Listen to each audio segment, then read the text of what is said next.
องค์กรของภาครัฐนะครับจัดข้าวสารอาหารแห้งเครื่องอุปโภคบริโภคนะครับไปช่วยเหลือพี่น้องชาวใต้นะครับท่านใดที่มีความประสงค์นะครับจะร่วมด้วยช่วยกันก็ร่วมบริจาคนะครับไม่ให้กับวัดยานาวาได้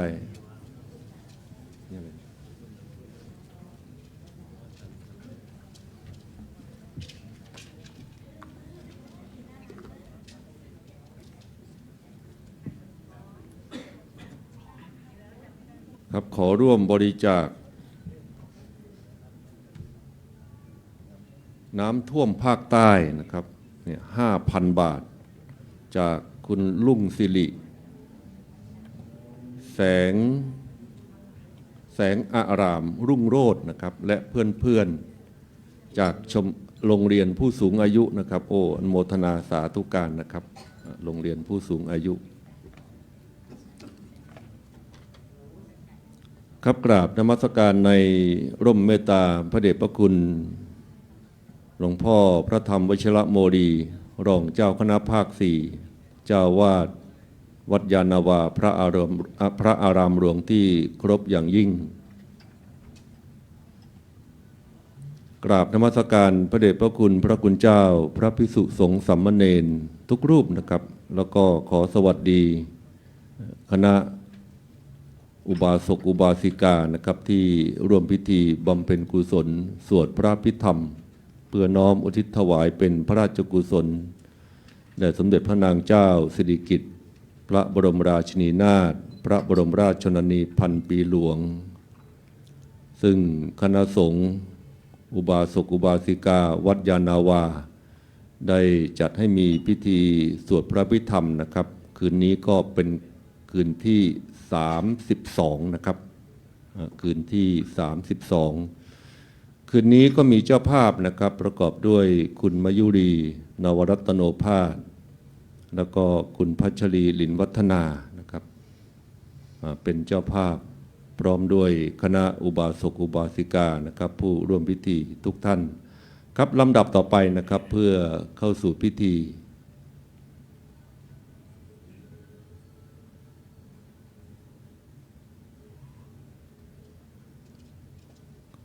โอ้ครับอีกท่านหนึ่งนะครับ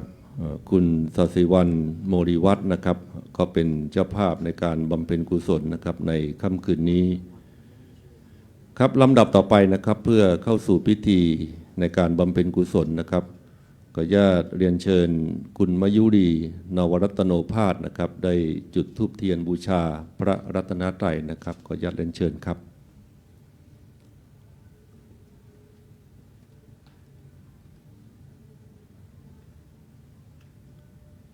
ครับทุกท่านก็พนมมือนะครับร่วมบุญกริยากับท่านประธานพิธีกราบพระพุทธพิสุทธิ์เลิศประเสริฐล้ำกราบพระธรรมคำสอนบวรไพศาลกราบพระสงฆ์สืบทอดตลอดกาลกราบสถานที่ศักดิ์สิทธิ์พิชิตชัย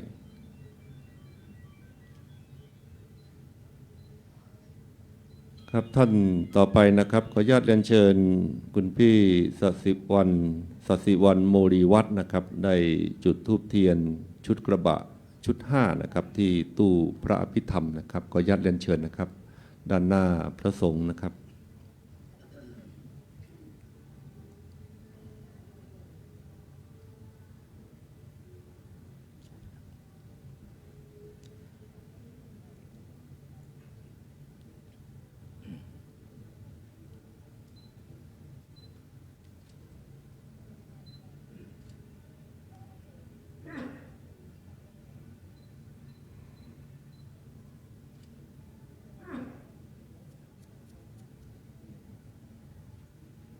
แล้วก็ขอเรียนเชิญ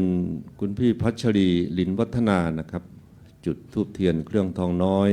เบื้องหน้าพระบรมฉายาลักษณ์ชุดล่างนะครับขออนุญาตเรียนเชิญครับ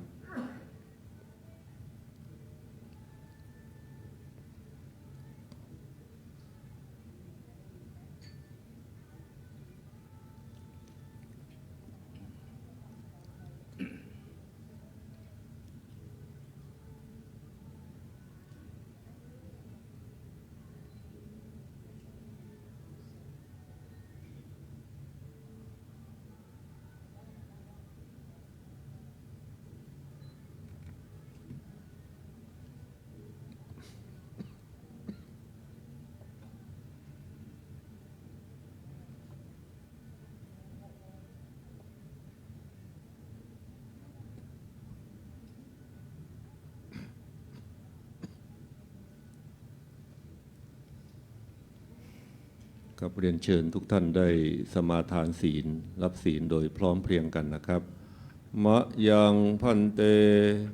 วิสุงรักขณาทายาติสรณเนนะสหปัญจศีลานิยาจามะทุติยามปิมะยังพันเตวิสุงรักขณาทายาติสรณเนนะสหปัญจศีลานิยาจามะตติยามปิมะยังพันเตวิสุงรักขณาทายาติสรณเนนะสห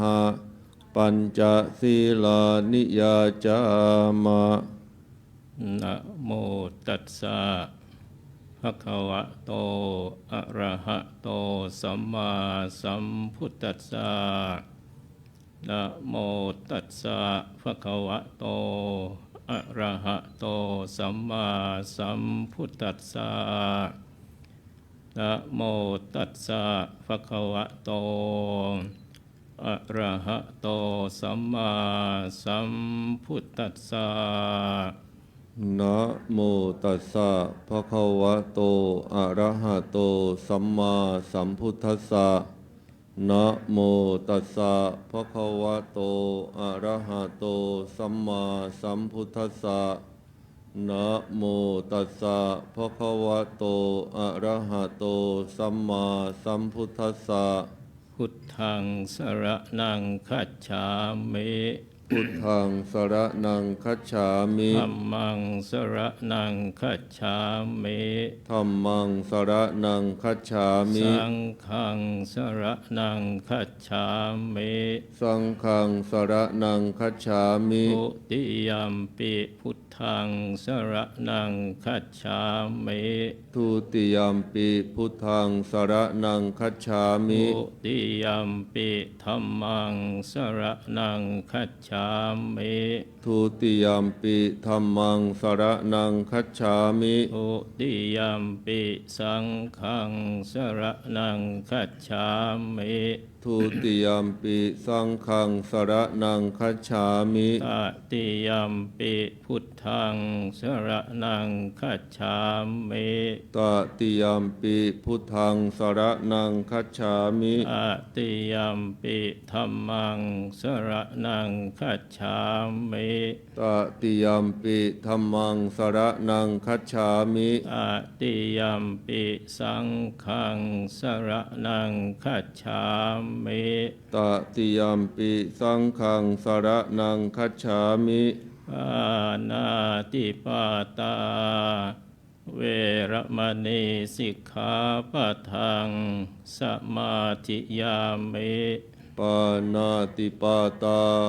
เวระมณีสิกขาปะทังสมาธิยามิอะทินนาทานาเวระมณีสิกขาปะทังสมาธิยามิอะทินนาทานาเวระมณีสิกขาปะทังสมาธิยามิกาเมสุมิจฉาจาราเวระมณีสิกขาปะทังสมาธิยามิกาเมสุมิชฌาจาราเวระมณีสิกขาปะทังสมาธิยามิมุสาวาทาเวระมณีสิกขาปะทังสมาธิยามิมุสาวาทาเวระมณีสิกขาปะทังสมาธิยามิสุราเม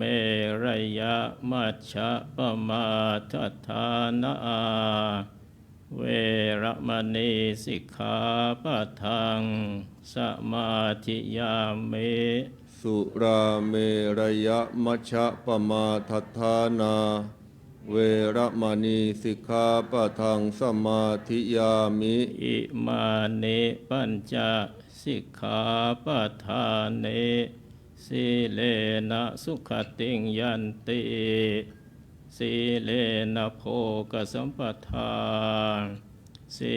เลนะนิพุตติงยันติ ตัสมาสีลังวิโสทะเย ครับลำดับต่อไปนะครับเรียนเชิญคุณมายุรีนวรัตโนภาสนะครับจุดธูปเทียนเครื่องทองน้อยเบื้องหน้าพระบรมฉายาลักษณ์นะครับขออนุญาตเรียนเชิญครับ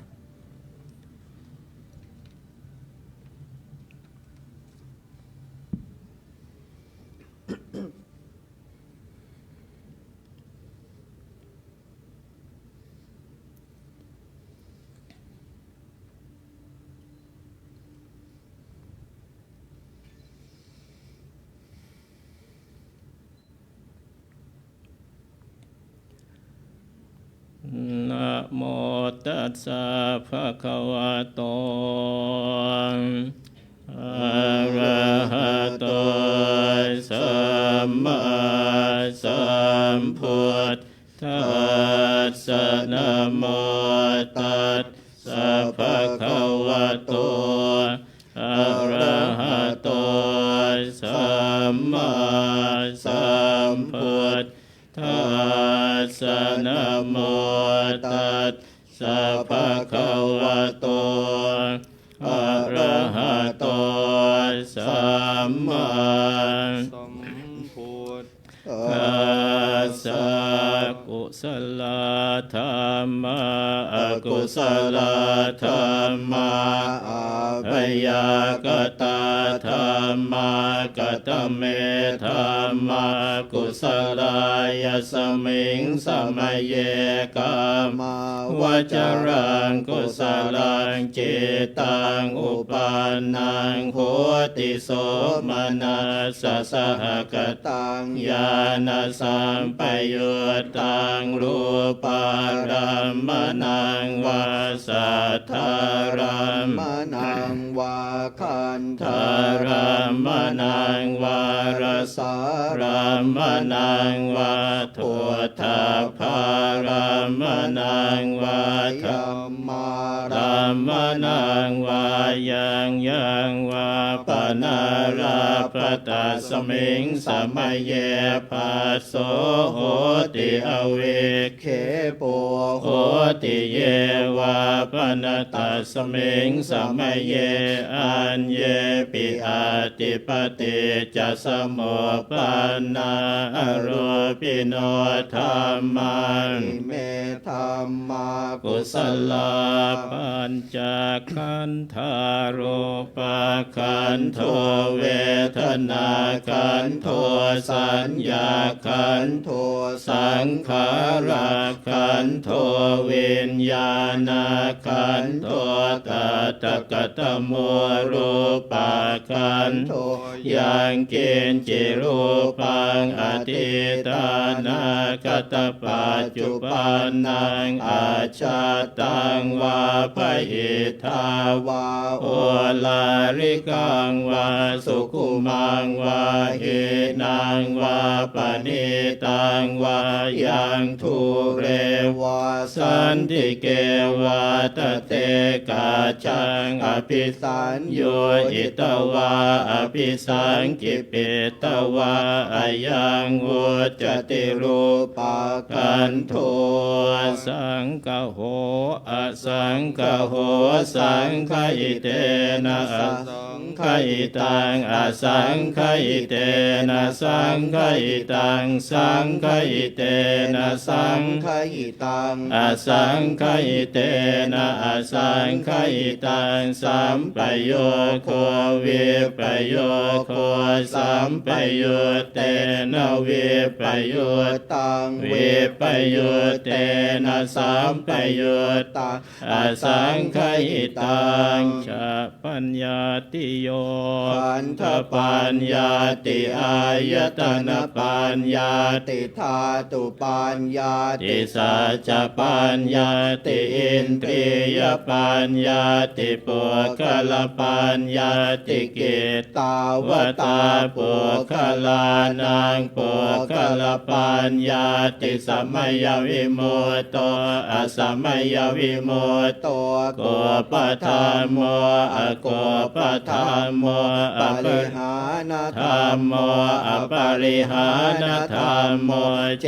ตนาปะโพอนุราคณาปะโพปุถุชนโนโคตรภูพโยปรโตอภโยปรโตภาภาคมโนอภาภาคมโนนิยโตอนิยโตปฏิปันโตปะเลติโตอะระหะอะระหะตายปฏิปันโนโภคโลอุปลาปฏิสัจจิกาตปรมาเทนาติอามันตายโยสัจจิกาโทปรมาโทตโตโส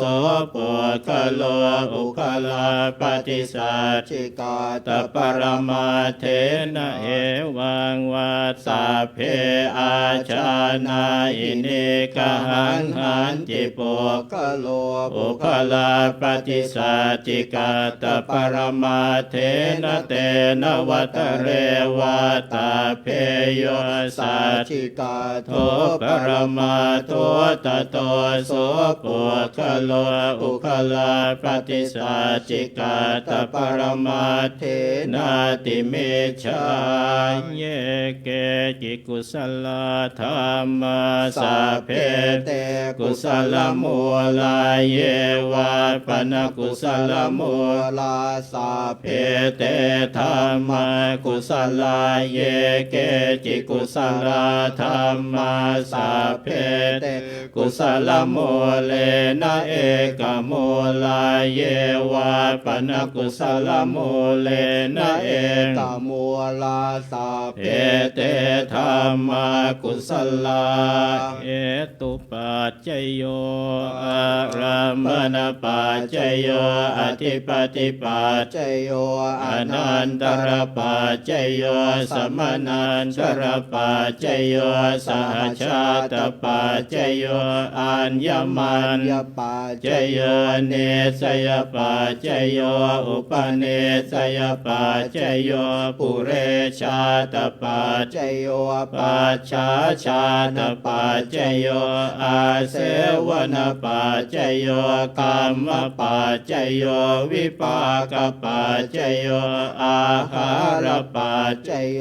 อินทรียปัจจโยฌานปัจจโย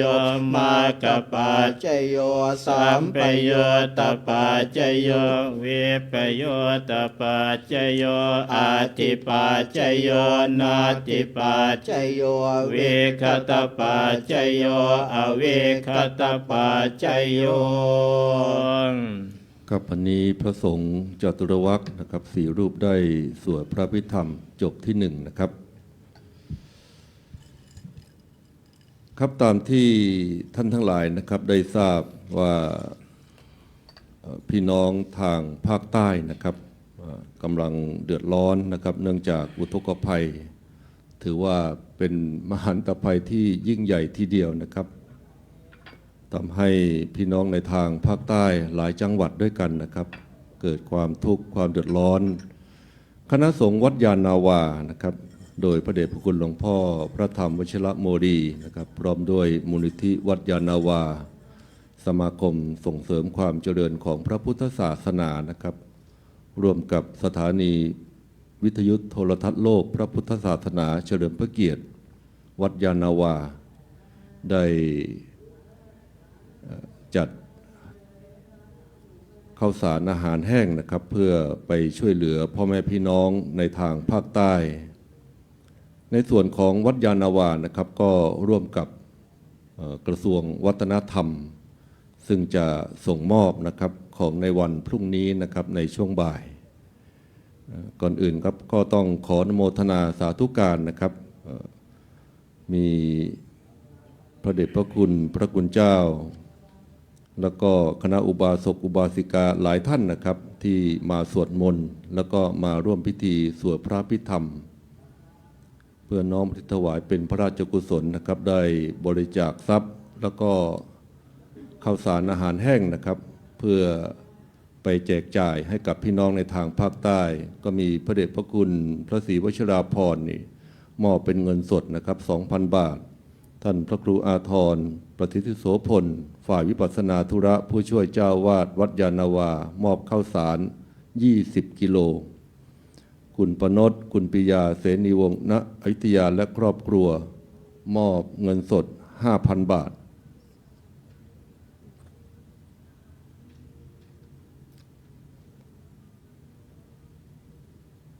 คุณณภัทรคุณปวีนุชภาติวุฒิพัฒน์นะครับนี่มอบเงินสด 5,000 บาท คุณประสิทธิ์ทานทองมาม่า10 ลังปลากระป๋อง10 ลัง คุณพัชรีหลินวัฒนานะครับมอบเป็นเงินสด 2,000 บาท คุณพินโยเลียวกายสุวรรณ 2,000 บาท คุณกฤตตินวารุคำแดง 2,000 บาท คุณนุชคุยพินิกร 1,000 บาท คุณวัชราพรบูรวิทยานนท์500 บาท คุณสุพรพิษพิธาน500 บาท พระครูโสพลสารวิสิทธิ์นะครับผู้ช่วยเจ้าวาดวัดยานนาวานี่มอบเป็นน้ำดื่มนะครับ คุณจิราศรีวงศ์500 บาท คุณสุชาดาจิราธิวัฒน์ 10,000 บาท คุณรัตนาคุณศักดามีบุญพูนทรัพย์นี่มอบข้าวสาร100 กิโลนะครับ พระพงศักดิ์โสธนธีโรมอบปัจจัย500 บาท คุณกฤษณะนวลทิมน้ำดื่ม50 โหล ผู้ไม่ประสงค์ออกนามนะครับ200 บาท คุณสุรชัยพิชัย 1,000 บาท คุณบุญเรือนอุดมพาณิชย์500 บาท คุณรัตพรพักดีธรรมโรจน์นะครับ500 บาท คุณประเสริฐสังขวัน 1,000 บาท คุณวรนุชศรีจอมขวัญ 1,000 บาท คุณธนภัทรสังขวัน500 บาท ผู้ช่วยศาสตราจารย์อาภาโรจายะนะครับ 1,000 บาท แล้วก็ยังมีคุณนเรศไสยวุฒิคุณสมบัติจันทองมอบเป็นเงินสดก็ 1,000 บาท คุณธงชัยอัชวรานนท์คุณสิริออนงามอริยางกูล500 บาท คุณประพันธ์สายจันดี500 บาท คุณกันวราหนูนะ300 บาท คุณภาริกานพรัตน์500 บาท คุณเมธาสิทธิ์เพียรสุวรรณ500 บาท คุณคมขำแต่งสุวรรณกิจ 2,000 บาท คุณคมขำก็พร้อมด้วยครอบครัวนะครับ คุณการนันท์200 บาท และคุณรุ่งสิริแสงอารามรุ่งโรจน์และเพื่อนๆนะครับอีก 5,000 บาทนะครับนี่คือรายนามที่ร่วมกับวัดยานนาวานะครับโดยพระเดชพระคุณหลวงพ่อพระธรรมวชิรโมลีรองเจ้าคณะภาค 4 เจ้าวาดวัดยานนาวานะครับจะได้มอบให้กับกระทรวงวัฒนธรรมในวันพรุ่งนี้นะครับแล้วก็วันที่ 29 นะครับก็จะมอบให้กับคณะสงฆ์ในส่วนการปกครองของพระเดชพระคุณหลวงพ่อนะครับทางภาค 4 จะมารับมอบเพื่อไปมอบให้กับพี่น้องนะครับประชาชนชาว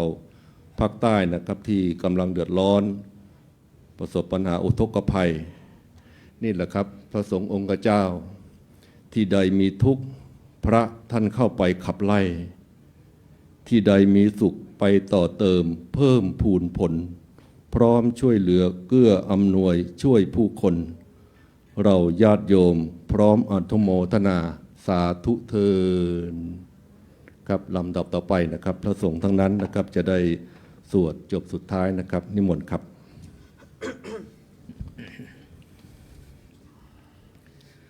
กุศลธรรมะอกุศลธรรมะอภยากตาธรรมะ กต เมธัมมากุศลายสเมิงสมัยเยกามาวจารังกุศลังเจตังอุปันนังโหติโส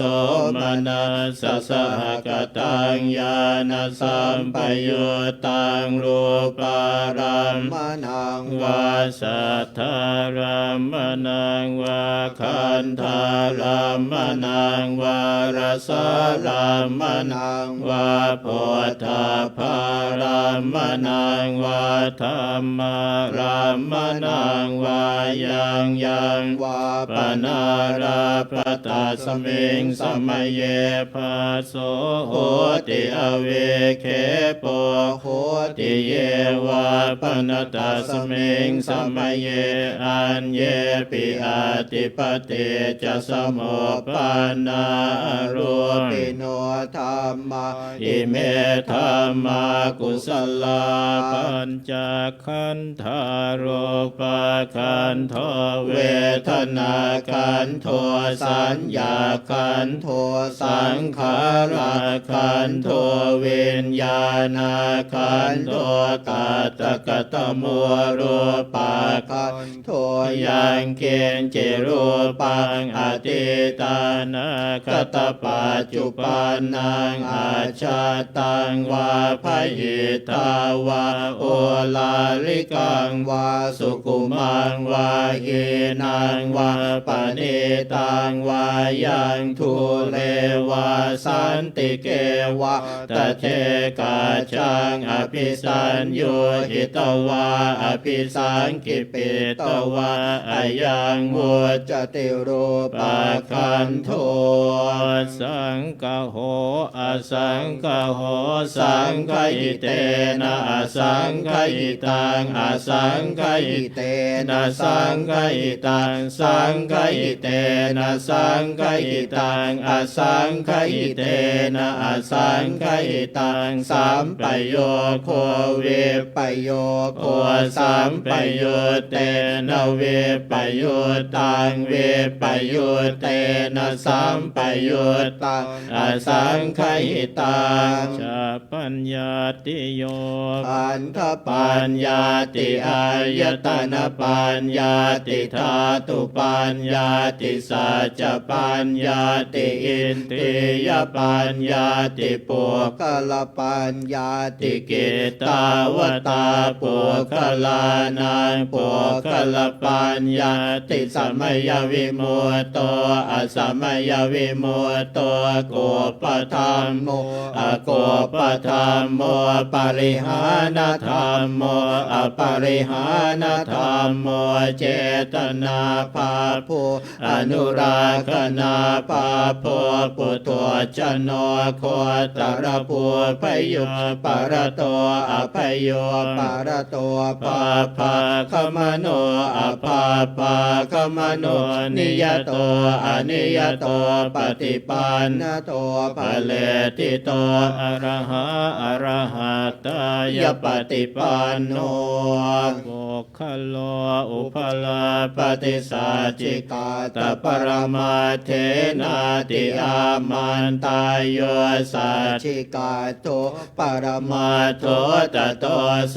โภคโลอุปลาปฏิสัจจิกาตปรมาเทนาตินาเหวังวาสาเพอาชานาอิเนคหังอันจิปุคโลอุคลาปฏิสัจจิกาตปรมาเทนะเตนะวัตเรวัตตาเพโยสัจจิกาโทปรมาโทตโตโสปุคโลอุคลาปฏิสัจจิกาตปรมาเทนาติเมชาเยเกจิกุสลธรรมาสัพเพเตกุสลมูลาเยวาปนกุสลมูลาสัพเพเตธรรมากุสลาเยเกจิกุสลธรรมาสัพเพเตกุสลมูเลนะเอกมูลาเยวาปนกุสลมูเลนะเอกมูลาสัพเพเตธรรมากุสลา เหตุปัจจยโย อารัมปณปัจจโยอธิปติปัจจโยอนันตรปัจจโยสมนันจรปัจจโย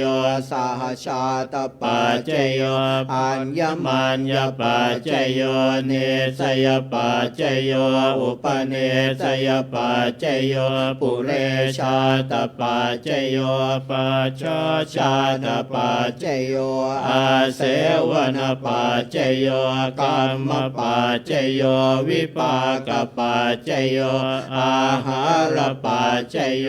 อินทรียปัจจโย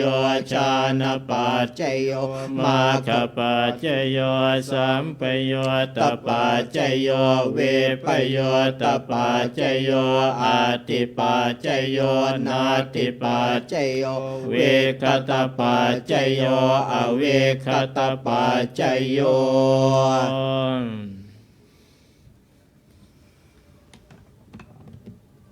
ครับวันนี้พระสงฆ์สี่รูปนะครับได้สวดพระพิธรรมนะครับจบลงเรียบร้อยนะครับลำดับต่อไปนะครับก็จะเป็นการทอดผ้าไตรบังสุกุลนะครับเพื่อน้อมอุทิศถวายเป็นพระราชกุศลแด่สมเด็จพระนางเจ้าสิริกิติ์พระบรมราชินีนาถพระบรมราชชนนีพันปีหลวงนะครับก็ขออนุโมทนานะครับกับคณะเจ้าภาพนะครับวันนี้ก็ประกอบด้วยคุณมยุรีนวรัตโนภาสคุณพัชรีลินวัฒนาแล้วก็คุณพี่สศิวรรณโมรีวัฒน์นะครับเป็นเจ้าภาพในการบำเพ็ญกุศลสวดพระพิธรรมครับลำดับต่อไปนะครับขออนุญาตเรียนเชิญ4ท่านนะครับได้ทอดผ้าไตรบังสุกุลนะครับครับท่านที่1นะครับขออนุญาตเรียนเชิญคุณมยุรีนวรัตโนภาส2คุณสศิวรรณโมรีวัฒน์3คุณพัชรีลินวัฒนาและ4ดร.ปนดเสนีวงศ์ณอยุธยานะครับเรียนเชิญนะครับ4ท่านครับ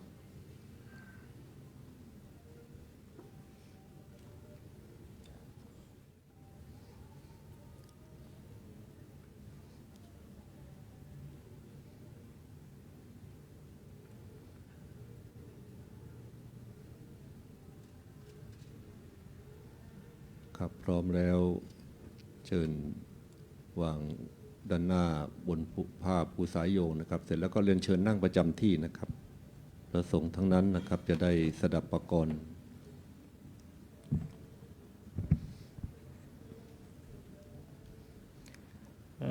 นิจจาวั วั ต ต สั สั ง ง ขา ขา รา ราอุปาทวยธรรมิโนอุปาจิตวานิโรจันติเตสังอุปสมโมสุโข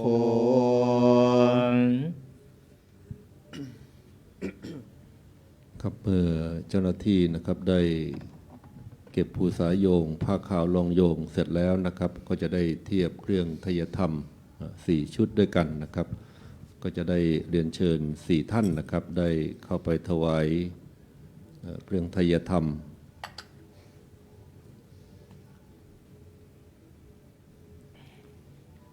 ก็ท่านที่1นะครับคุณรุ่งสิริแสงอารามรุ่งโรจน์นะครับ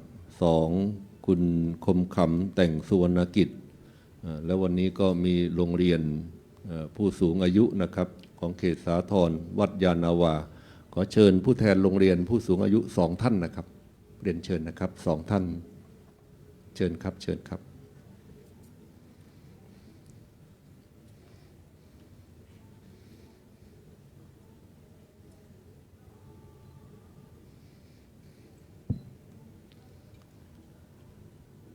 ครับน้อมถวายเสร็จแล้วก็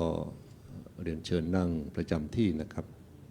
พระสงฆ์ทั้งนั้นจะได้อนุโมทนาทุกท่านก็จะได้กรวดน้ำนะครับเพื่อน้อมอุทิศถวายเป็นพระราชกุศลครับ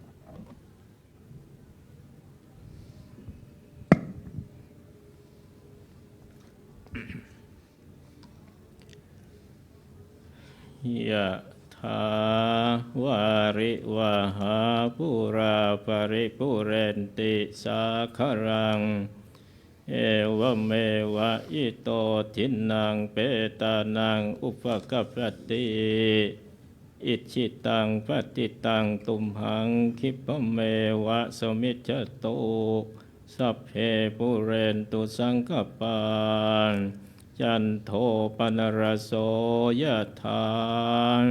มณิโชติรสโสยถา สุขีติ ติ โย โยวิวัชชันตุสัพพะโรโควินาศตุมาเตภวัตวันตรายโยสุขีทีขายุโกภวสัพพิติโยวิวัชชันตุสัพพะโรโควินาศตุมาเตภวัตวันตรายโยสุขีทีขายุโกภวสัพพิติโยวิวัช ชันตุสัพพะ พะ โล โล โค โควินาศตุมาเตภวัตวันตรายโยสุขีทีขา อายุโก ภวะอภิวาทนาสิริสเนจังวุธาปจายโนจัตตารโอธรรมาวัฏ ตน ติอายุวันโนสุขังภาลังอัฏฐาสิเมอากาสิเมยาติเมตาสกขาจะเมเปตานันทาคินันเท ชา ปุเพกตมโนสรังนหิรวนนางวาโสโกวายาวัน ยา ปริเทวนานาตังเปตานมาทายะเอวังติทันติยาตโยอายัน จะโค ทาคินาตินาสังฆามิสุปฏิทิตาทิคลาตังอิตายาสัทธา ฐาน นาโสอุปกาปฏิโสยาติธรรมโมจะยังนิทา ติโต เป เป ตานาปุชาจักตาอุลาราพลัญจะพิคุณมโน ปะเทนางโต ตุมเมหิปุญญังปสุตังอนาปการติภวตุสัพพมังคลังลาคันตุสัพพะเทวตาสัพพะพุทธานุภาเวนัสสทาโสทิภวันตุเตภวตุสัพพมังคลังราคันตุสัพพะเทวตาสัพพะธรรมานุภาเวนัสสทาโสทิภวันตุเตภวตุสัพพมังคลังราคันตุสัพพะเทวตาสัพพะสังฆานุภาเวนัสสทาโสทิภวันตุเต ครับลำดับต่อไปนะครับในร่มเมตตาคณะสงฆ์วัดยานาวานะครับจะได้เมตตาอธิษฐานจิต เจริญจิตภาวนา น้อมอุทิศถวายเป็นพระราชกุศล พร้อมกับผู้ร่วมพิธีทุกท่านนะครับ นั่งเจริญจิตภาวนา เพื่อน้อมอุทิศถวายเป็นพระราชกุศลครับ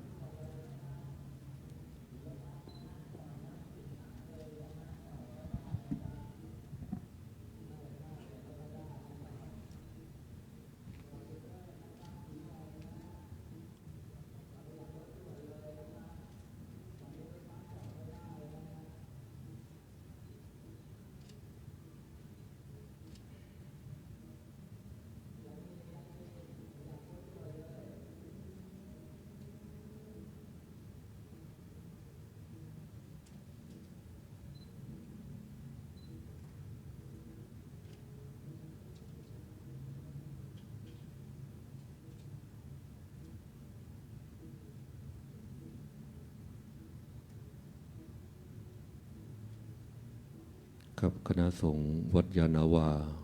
อุบาสกอุบาสิกา อน้อมลำลึกสำนึกในพระมหากรุณาธิคุณ ขอน้อมส่งเสด็จสวรรคาลัยอันบันเจิด ขอสถิตชั้นดุสิตทิพย์สถานวิมานบุญเจิดจำรูนสวงสวรรค์ชั้นฟ้าเทิน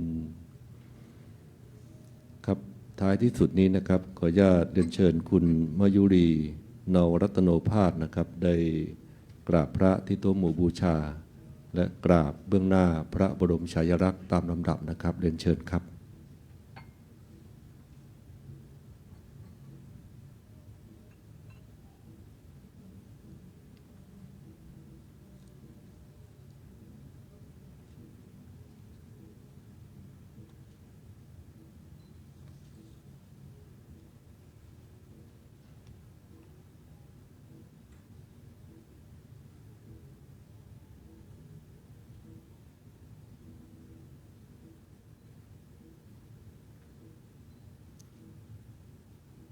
ครับสำหรับการบำเพ็ญกุศลสวดพระพิธรรมนะครับในคืนที่ 27 พฤศจิกายน 2568 นะครับก็จบลงเพียงเท่านี้นะครับในนามคณะสงฆ์นะครับต้องขออนุโมทนานะครับกับคณะเจ้าภาพนะครับคุณมยุรีนวรัตโนภาสคุณพัชรีลินวัฒนาคุณสศิวะ